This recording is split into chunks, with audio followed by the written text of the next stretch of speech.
ہم نے نظم ملی نغمہ کی پڑھائی کی تھی۔ آج ہم اس نظم کے سوال جواب کریں گے۔ نظم کا بالکل پہلا سوال ہے، شاعر اس نظم ملی نغمہ میں کن سے مخاطب ہیں، یعنی کن سے بات کر رہے ہیں؟ تو چلیے دیکھتے ہیں کہ ہم نے سبق میں کیا پڑھا تھا۔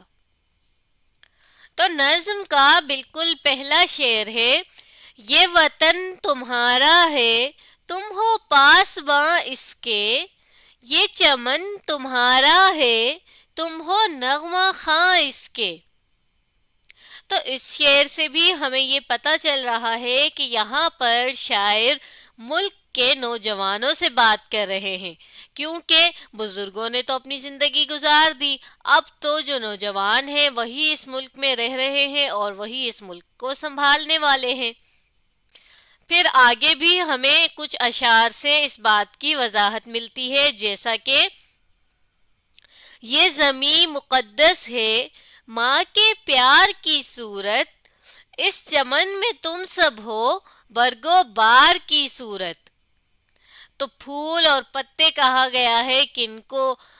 نوجوانوں کو، کہ یہ جو ہماری، معاف کیجیے گا، ہمارے وطن کی جو زمین ہے یہ بالکل ایسی ہے جیسا کہ ماں کی محبت ہوتی ہے۔ تو ماں کس سے پیار کرتی ہے؟ اپنے بچوں سے پیار کرتی ہے۔ تو یہاں پر بھی نوجوانوں کا ذکر مل رہا ہے۔ پھر آگے کہہ رہے ہیں، میرے کارواں ہم تھے روح کارواں تم ہو، ہم تو صرف عنواں تھے اصل داستاں تم ہو۔ تو اس شعر سے تو بالکل ہی واضح ہو گیا، میرے کارواں کہتے ہیں کارواں کو چلانے والا، یعنی قافلے کو چلانے والا، لوگوں کو آگے لے کر چلنے والا، جسے ہم انگلش میں لیڈر بھی کہتے ہیں۔ اور روح کارواں یعنی قافلے کی جو جان ہوتی ہے، قافلے کا مقصد، قافلے کی جان۔ تو وہ کہہ رہے ہیں کہ وہ تو تم ہی ہو، ہم نے تو خالی اس قافلے کو چلانا تھا، ہم نے چلا لیا، اب آگے اس کو سنبھالنا، اس کو ترقی دینا، اس کو سنوارنا، یہ سب تمہاری ذمہ داری ہے۔ پھر مزید کہتے ہیں کہ ہم تو صرف اس طرح تھے جیسے ایک عنوان ہوتا ہے، یعنی کسی بھی چیز کا جو ٹاپک ہوتا ہے، ہم تو بالکل ایسے تھے، اب اصل جو کہانی ہے وہ تو تم ہی ہو۔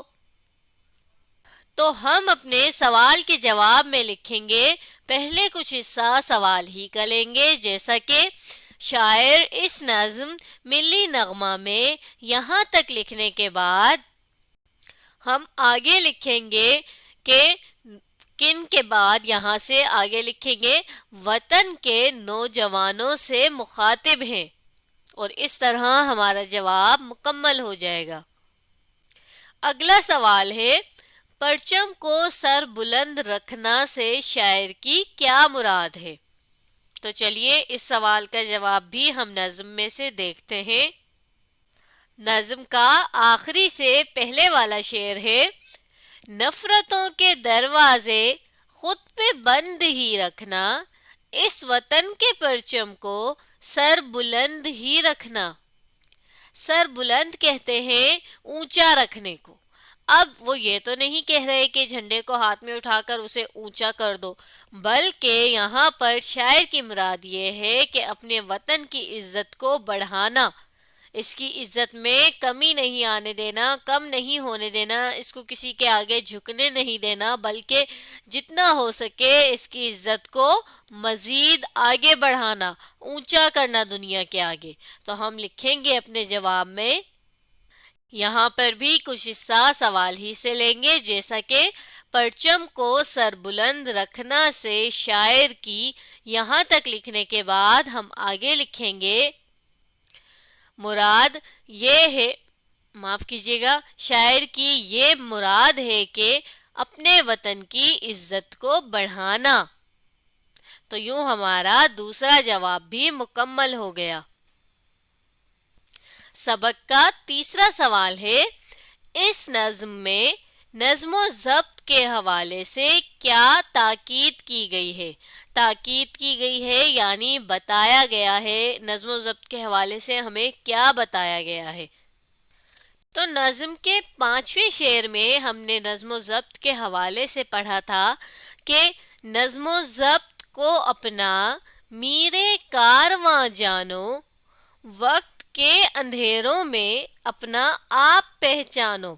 اور نظم و ضبط کے ہم نے معنی دیکھے تھے کہ رولز اینڈ ریگولیشن، یعنی وقت کی پابندی جسے ہم کہتے ہیں، اور وقت کی ترتیب، یعنی کس وقت ہمیں کیا کام کرنا ہے، کس وقت کیا کام نہیں کرنا ہے، تو یہ ہوتی ہے وقت کی ترتیب۔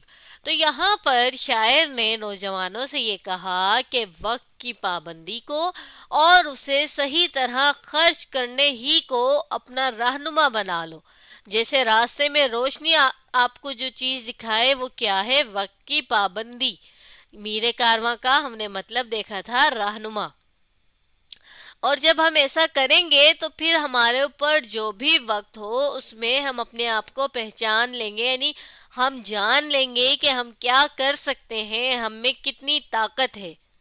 تو ہم اپنے جواب میں لکھتے ہیں، کچھ حصہ ہم سوال ہی کا لیں گے، جیسا کہ اس نظم میں نظم و ضبط کے حوالے سے، اب یہاں پر سے کے بعد آگے ہم لکھیں گے یہ اور کیا کو ہم کاٹ دیں گے، آگے لکھیں گے تاکید کی گئی ہے، یعنی ہم پورا سوال ویسے کا ویسا اپنے جواب میں لکھیں گے اور کیا کی جگہ آگے لکھیں گے یہ تاکید کی گئی ہے کہ نظم و ضبط کو اپنا رہنما بناؤ۔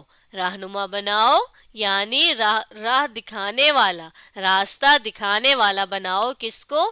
وقت کی پابندی کو۔ اگلا سوال ہے، نظم میں عنواں کسے کہا گیا ہے؟ چلیے اس کا جواب بھی ہم اپنی نظم میں سے دیکھتے ہیں۔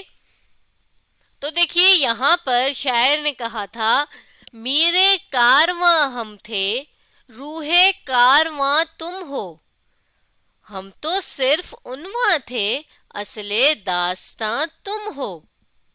تو ہم شروع میں بھی یہ بات پڑھ کر آ چکے ہیں کہ اس نظم میں شاعر نوجوانوں سے بات کر رہے ہیں، تو یہاں پر بھی انہوں نے یہی کہا کہ ہم یعنی ہم جو تمہارے بزرگ ہیں، تمہارے بڑے ہیں، ہم تو بس اس قافلے کو چلانے والے تھے، اب اس قافلے کی جان تو تم ہی ہو، قافلے کا مقصد تو تم ہی ہو۔ جس طرح سے کسی مضمون کا عنوان یعنی کہ ٹاپک ہوتا ہے وہ ہم تھے، اور اب اصل داستان یعنی اصل جو کہانی ہے وہ تو تم سے ہی شروع ہوگی۔